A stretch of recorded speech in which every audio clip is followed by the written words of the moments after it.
Hello, everyone. Welcome back to Line Change, the NHL betting podcast from the Action Network, presented to you by BetMGM. My name is Michael Leboff. Joining me late on this Tuesday evening, the first night of round two, is my co-host and colleague, friend Nick Martin.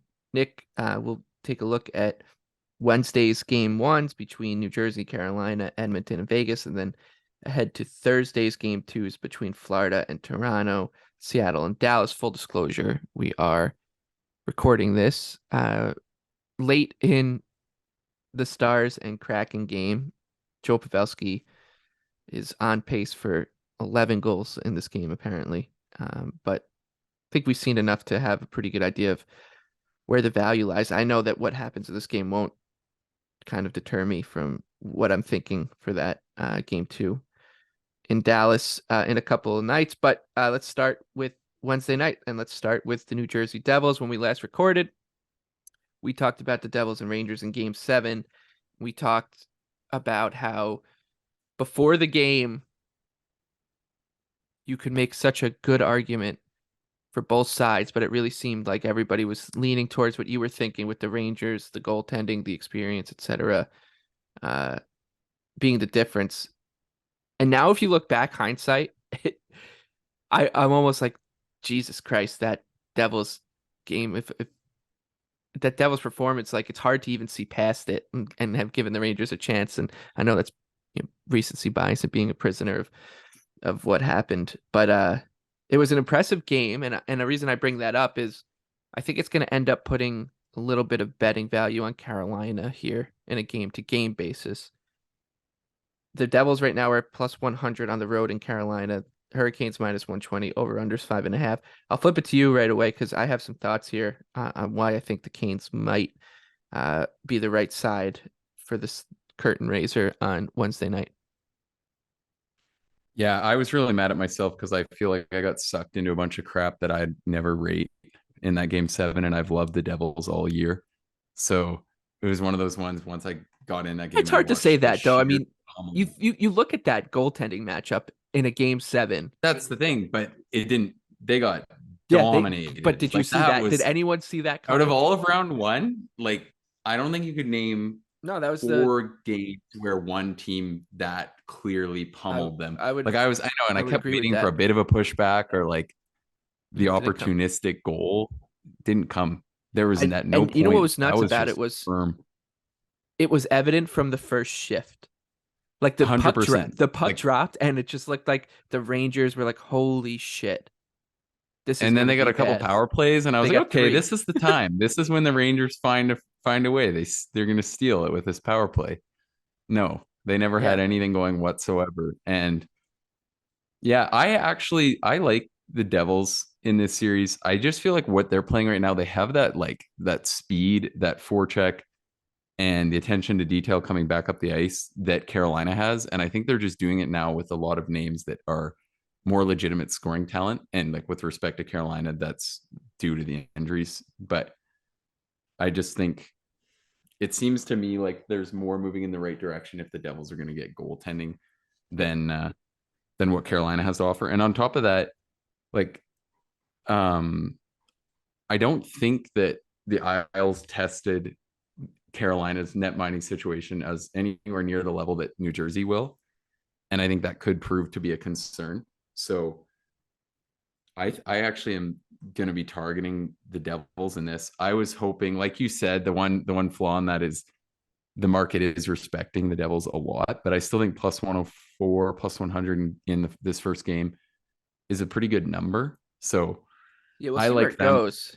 I was hoping to get them on a series price, but that didn't work out the way I'd hoped, where uh, it was so wide. And I think it's kind of the same with that Edmonton series, where it's like if you're gonna bet them, I wouldn't bet them pre-series as a Right. favorite. I'd rather just bet them in game one as an underdog, or in Edmonton's case, priced evenly.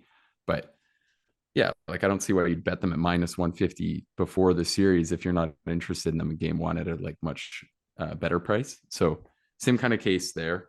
And then you can consider like how game one looks. If maybe they look good and lose, then maybe you can get on the series price or something like that. But Yeah, that's kind of my thinking here is maybe threading the needle a little bit, and maybe it's getting a little too cute, but it's the playoffs, so why not? The reason I like Carolina is one, you touched on it, the market is gonna respect the Devils. I still think that this number is gonna the Devils are still gonna take money. We could see them this game close even closer to a pick 'em than it is. Um, the other thing I want to say is stylistically, this matchup is very strange, I think, for New Jersey. I know they had success against Carolina in the regular season, but the Rangers were more of, I guess, like you'd say, like a half court kind of offense team, if you want to use a cross sport parallel. Carolina just presses you, and they're so good in chaos. They're so good in 50-50 pucks and protecting against those 50-50 battles going awry. What the Devils do so well, and they did so well against the Rangers, was not only winning the 50-50 pucks, like if a puck's bouncing at the blue line, you'll just notice one of the Devils forwards just takes off, right? Like he's gone. And he's betting if it's Jack Hughes or Jesper Brad or whoever it is, that player is betting if this puck bounces over Adam Fox's stick, Andre Palat is skating onto it, and we have a 2-on-1. Carolina is so good at managing those situations. It's such a strange skill, but it's something I've said about this team for so long, and I've seen them do it to the Islanders in 2 different playoff series, and I've seen them uh, just handle teams and absorb pace really well. I think this game one, the cliche is always game one is a feeling out process. I think this one, more than any of the four, will be that. I mean, we saw the Panthers and Leafs kind of just drop the puck and go for it. I think we've seen the same thing out of Seattle and Dallas. Of course, that first period was off the rails, and we'll likely see that out of Edmonton and Vegas. Whereas New Jersey and Carolina, I just think it's going to be kind of a all the people that watch New Jersey, the casual fans that were like, damn, this team is fun when they watch game 7 against the Rangers. I just don't think that team's going to be able to show up in game 1. It's just going to take some time to adjust to a completely different style. And I know the talent gap is huge, but this Carolina team still is respectable. So I think at home, if you can get them at, you know, this minus 120, but I still think we'll see money coming on New Jersey. It's interesting. And then I think as the series goes on, that talent gap and the goaltending issues start to show up, and you can almost build yourself a little middle. Yeah, I could actually see this one ending up being fairly high scoring too. Um, and like same thing with Carolina, though it's a whole different look for them now facing off against some Yeah, of the Devils' two-way stars. So could go both ways for some of the defensive puck movement looking a lot worse. I don't It's a know. little different the way The Carolina. Islanders can run a gun just like the Devils can. Yeah, they got a couple old wagons that can't quite skate like the Devils, but I guess I'll Different let you sport. guys have that. It's a different, completely different sport. The Islanders play compared to New Jersey. It's wild. Um, yeah, I'm I think pretty keen to see how that one shakes out because I just think that everyone's going to be way too hyped on New Jersey. And hell, they could come out here, they could sweep this team, and I wouldn't be shocked. But it's just we'll Yeah, see if I'm the liking the way like their offensive talent too just looks so much deeper right now. uh, They have and some of those guys. That was the crazy thing is like some of those guys, and a lot of the chances they got too were Shesterkin played so yeah, well. there could have been. Um, like I could see it just being a thing where it's a gong show for Carolina trying to get some of those saves. And the one line I want to watch, the Heischer line, because they weren't that productive in that series, but they were really, really good. And I think they could be due to really, really break out. And Yeah, that's one I kind of want to try to watch in the prop market because typically, the production does matter. Like getting the chances does hurt their numbers, but the actual production also affects the lines. And I feel like if they had produced the way they could have, we might be looking at drastically worse prices. So that's one that I want to try to get on early in this series. yeah. I have Timo Meyer written down. We'll see. I think he'll Yeah, I like play. that. But Yeah, he's we'll been have. shooting, but he's got a Yeah, was he? I think he super had goal soon. You think? 28 shots on goal, and none of them went in. Shesterkin, And like to you be said, fair, he takes some horrible shots. yeah, they're Like some of Timo's, he's one of those ones you love to bet as a like shot prop better because you never get teased when the puck's on his stick. It's just like fling it from the wall. It's on the net. Whereas some of these guys, like, they'll have the puck half the game and they'll like be delaying and trying to find passes and all this stuff. And then, maybe they'll fling it at the net last second or something, or they'll take shots if they're really there. Yeah, but he's the guy that I'm looking at as game to game. I think plus 650 is too short to bet him to lead this series in goals. If I'm looking for a long shot, you mentioned him, I think, before the Islanders series, Stefan Nason, uh, as a long shot around 30 I to think 1. what's Is Burns too? Yeah, Because Burns that is one, up there. yeah, because I He's think it's still 50, I interesting. believe. He's firing, just need a few of Yeah. them not to get tipped in. Uh, Watching tonight, just a quick little aside, especially when things are going a little tough. I wrote an article. I was big on Pavs to be the leading goal scorer last series. Comes back 4 goals in the first game. Didn't bet it. Didn't even think about betting it. I mean, in your defense, he was questionable for Yeah. game 1. So, all right. So that's Devils, Carolina, Edmonton, and Vegas. We touched on in our last episode, but we can kind of put a bow on it here. Oilers minus 120 now for game 1. Even money for the Knights, plus 6.5. Excuse me, over under 6.5. The Oilers are a decent favorite to win the series, even though they don't have home ice. But I think game 1 is the way to go. And then if they fall behind, no matter how they fall behind in the series, even if they lose these first two, I believe in this team to have the potential to just rattle off 4 wins in a row for like that. So I'll be on Edmonton here for game 1. I don't think there's much value in the prop market because you're going to have to try to beat McDavid or Draisaitl in terms of most goal scorers or uh, anything like that. So I'll just look away from those and just wave the white flag and stick with the team bet of Oilers in game 1. Yeah, I think that's really solid. I like the Oilers here, and I think they will find a way to get it done. So, All right, Florida and Toronto. Florida took game 1. I think it was a pretty impressive effort from the Panthers, just a well-deserved win. One thing I think I noticed with the Panthers compared to the Maple Leafs is, excuse me, the Panthers compared to the Lightning is, uh, Tampa Bay didn't really push back. Like when the Leafs would start to really sink their teeth into the game against the Lightning, it felt like Tampa's way they would just try to weather the storm rather than trying to produce one themselves.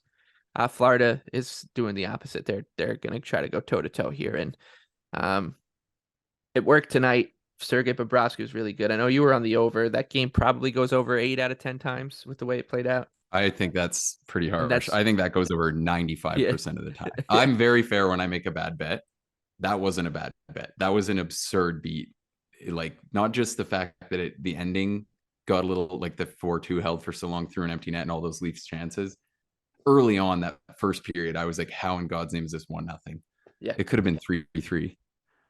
I actually disagree with that take on the game, though. I thought that the main thing was just the Leafs not finishing. Like, sure, Florida had a lot of good chances, but I'm looking at it. Toronto had 5.8 expected goals, and I think that's very fair. I thought there was a ton of chances that it were just not finished, like the Nylander one coming across late. I thought there were so many examples of looks like that. You got an Austin Matthews breakaway 50 seconds in. Like, there were so many ones where it was just the breakdown was made, and the only thing that didn't happen was the puck going in the net. And like, I'm not discrediting that Florida generated a lot, but at the end of the day, I think, in my opinion, it was just one of those games where the decisive factor was just that the Leafs didn't finish at the same level. And like, obviously, we're talking about Florida here as an underdog, so you got to keep that in mind when you're talking about like betting and all of this stuff, who control more of the play. But I actually feel like that was a pretty positive result for Toronto. Yeah, I Despite think this it was one where both teams probably come out and say if you've just flipped the score, no matter how that game ends, with one team winning, like don't think anybody would be too mad because Florida did generate. I thought the goaltending was just hilarious, honestly. Uh, the save on Nylander.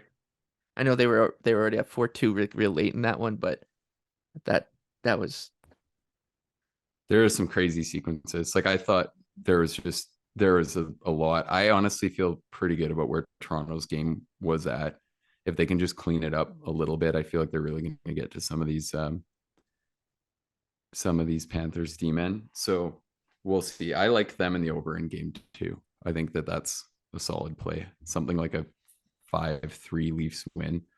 I still think this is going to be such a good series on the prop market too, Yeah. because it's going to be so high event that typically those things don't get adjusted quickly enough. Um, Yeah, so I was close we'll with the see. And like, yeah, I agree. Like the breakdowns were there both ways. I think that overall there was enough that it would be fair to say on average, if you reran those chances, that the Leafs had done enough. But who knows? I mean, and realistically, it's not insane to say that Bob should actually be better than Sammy too. Kind of crazy to think, but he is such a like enigma, Bobrovsky, I where really it's just wonder what his you don't know what reputation you're would gonna be get. if his contract, and we won't really get into this because this is a betting show, but what his reputation would be if his contract was 5.5 million, like it would just be Yes, completely different. The Kraken and Knights now, like I said, these two teams are going at it. They're gonna head to overtime, and this one closed Seattle plus 175 for game one, Dallas minus 210, and a total of 5.5. I'm happy that I sat out game one to watch this, and if this number closes around there again, I'll be on the Kraken. That was I couldn't agree more. I yeah, think that we've seen this so much from the Dallas, and this is why I just never have been that high on this team. It's one game. I thought they had moments like this in round one, too, though, where at even strength, I don't think their play looks that sharp. I thought the Kraken had some really, really good moments, and they could have been up 5-2 a lot of the time in this game. Um, who knows, though? I said this in round one, and then Dallas just kept yeah, elevating their play the whole time. But it felt like the Kraken kind of deserved to hang on, and they just couldn't do it. And, yeah. The Grubauer you thing know, is a, yeah, and a little those are scary. tough too. Like The third goal was Pavelski's, bad, yes, uh, yeah. I and that mean, was you're up four Tippin's always two. tough too, though. Like it's just, what are you gonna do? It's Yeah, no, we'll but see it's just that you just hope that if you are betting the Kraken that he didn't just empty the tank against for sure. Colorado. Yeah, and like Especially the because of other one, who's the guy in the other net, right? Like Anger, he probably just played his worst game of the series already. yeah, and but Seattle's generating some really good chances too. Um, I fully agree though. I think like based off what we're seeing from the start of game one, kind of my beliefs on the two teams, it's never going to be fun backing Grubauer versus Ettinger, but my thoughts are chances are that Seattle will be the side holding more value in game two.